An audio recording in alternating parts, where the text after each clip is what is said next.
You can find bubble tea for only $2 US dollars. But I'm sure we've all heard of Din Tai Fung's dumplings. 小笼包. So Taipei is a wonderland. Democracy is like a spicy hot pot. It's not perfect. Its spices make you sweat. And if you dig in for more, you'll realize there's more in it. 92% of the world's most advanced semiconductor manufacturing capacity is located in Taiwan. Taipei gathers the best talent, which is why AI giants like NVIDIA, AMD were drawn here. I believe everyone has already recognized AI's presence in Taipei. TAIPEI. I'm Wan-an Chiang, Mayor of Taipei City. So first of all, I'd like to express my gratitude to the Harvard Kennedy School, the Bloomberg Foundation, and the Fairbanks Center for the invitation and arrangement. Of course, I'm also flattered that I'm more appealing than tonight's Red Sox game against Baltimore Orioles. Not everyone may be familiar with Taiwan, but we all certainly live in a world driven by TSMC technology. Not everyone may have visited Taipei, but I'm sure we've all heard of Din Tai Fung's dumplings, 小笼包. So Taipei is a wonderland. You can find bubble tea for only $2 US dollars. And you can have delicious fried chicken cutlet for only $3. And almost everywhere in Taipei.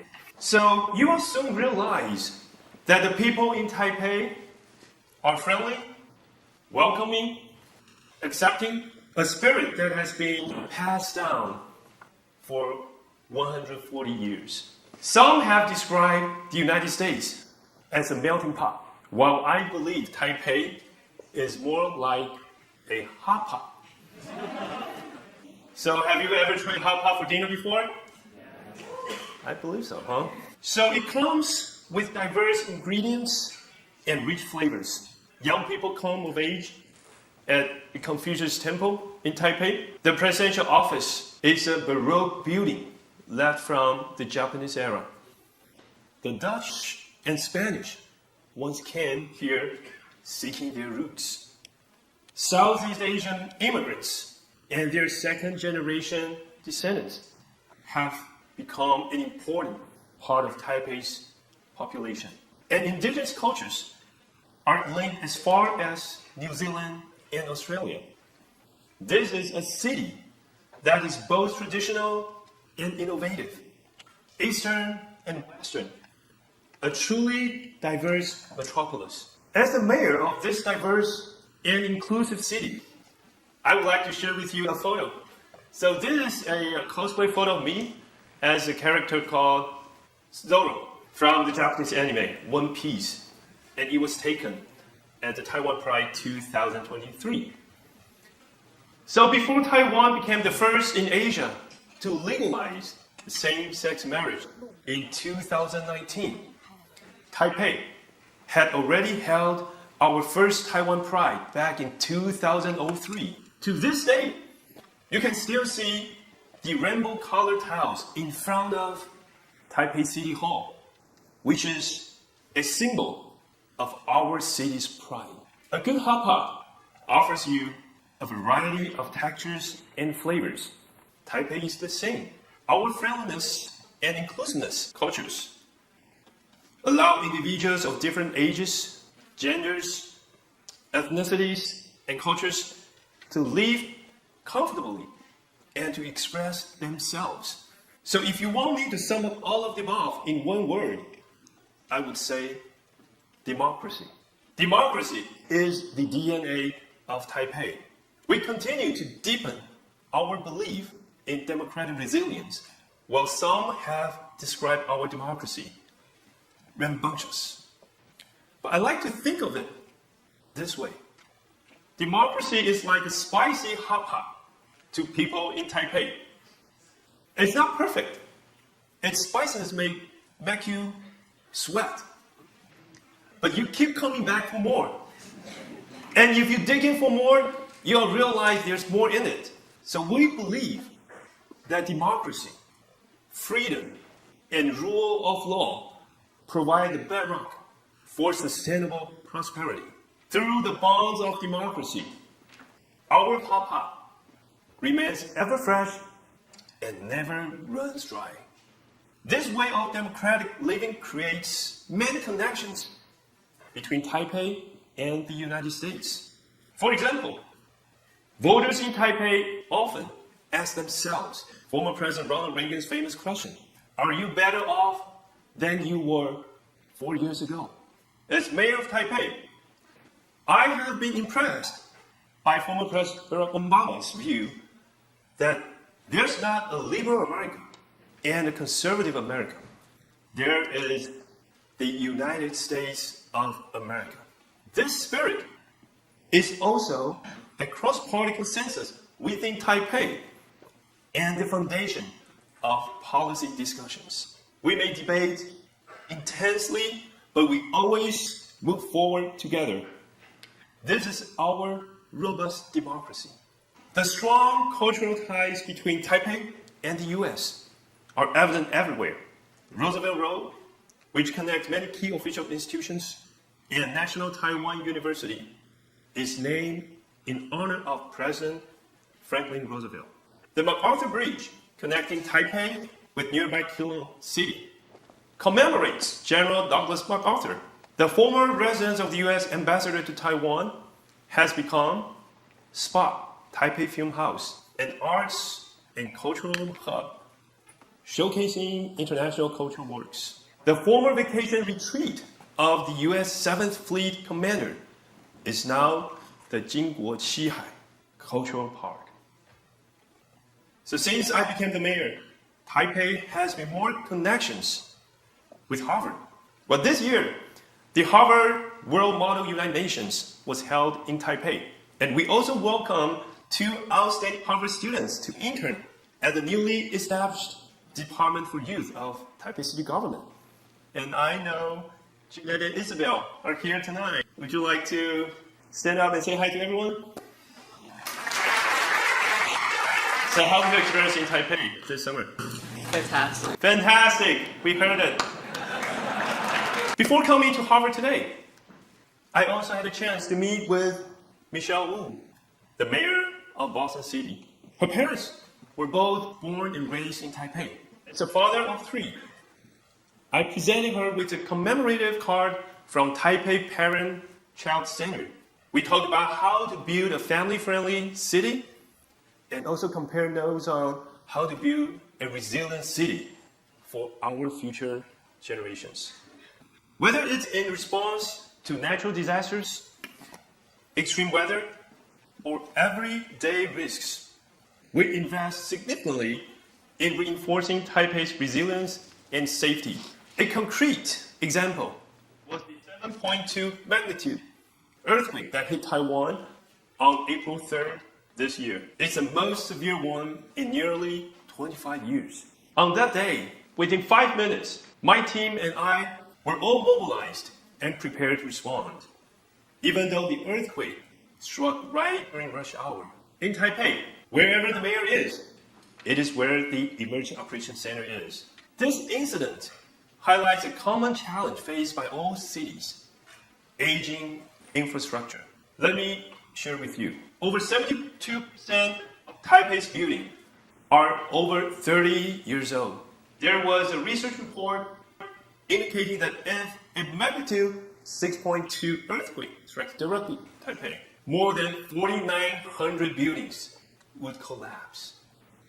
Earthquakes strike without warning, so urban renewal is essential for enhancing resilience. So since last year, we've rolled out 8 urban renewal policies, including an incentive measure called Disaster Resilient Urban Renewal that offers a 30% bonus floor area ratio for buildings that meet criteria in 4 design areas: earthquake resistance, green building, smart building, and accessibility. We hope this will encourage public participation in urban renewal and lead Taipei toward our dual goals of achieving net zero emissions and becoming a safer city by 2050.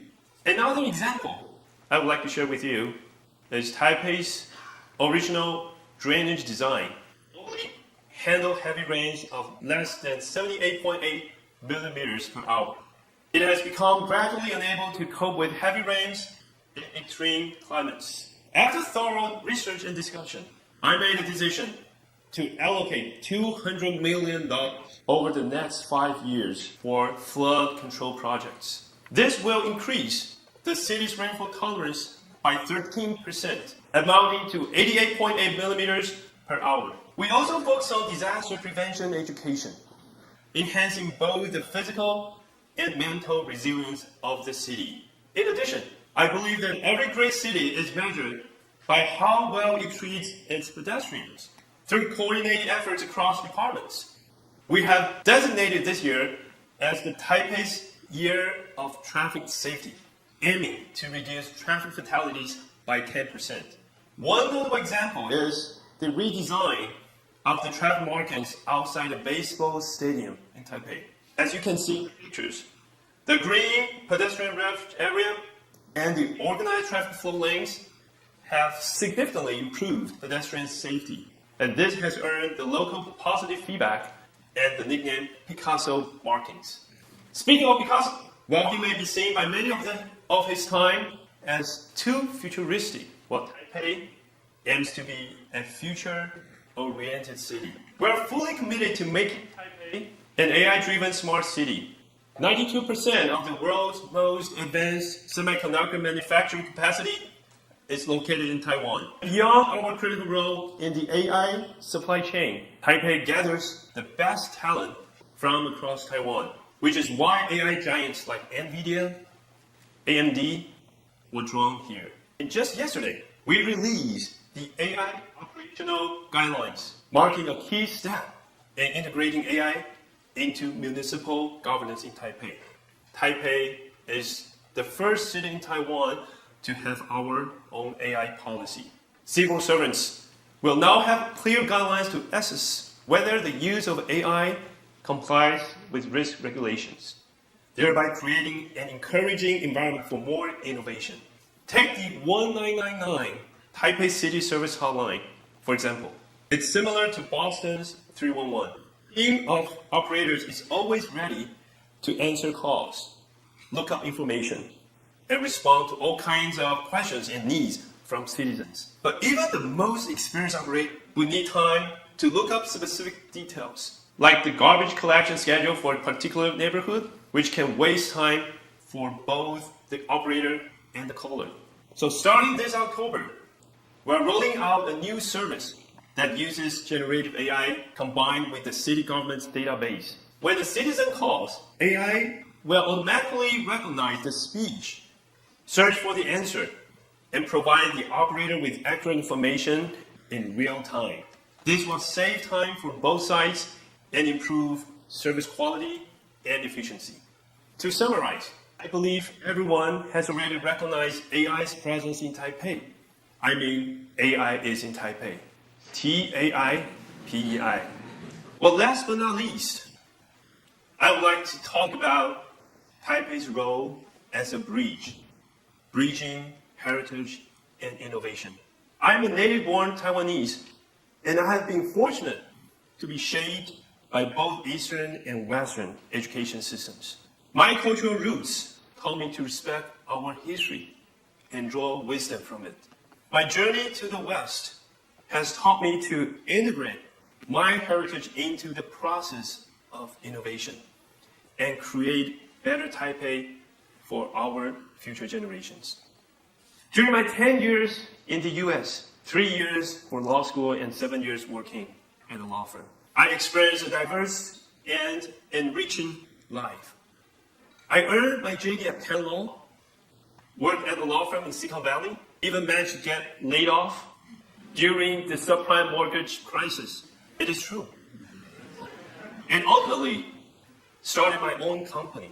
These experiences have been invaluable and have deeply shaped who I am today.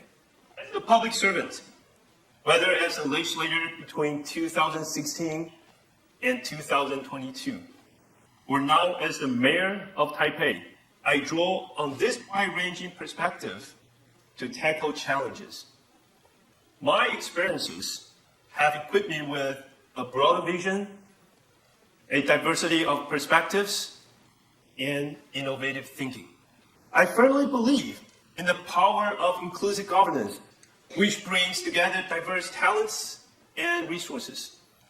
More importantly, it empowers us towards a resilient leadership to address issues such as declining birth rates, aging urban infrastructure, and extreme climates.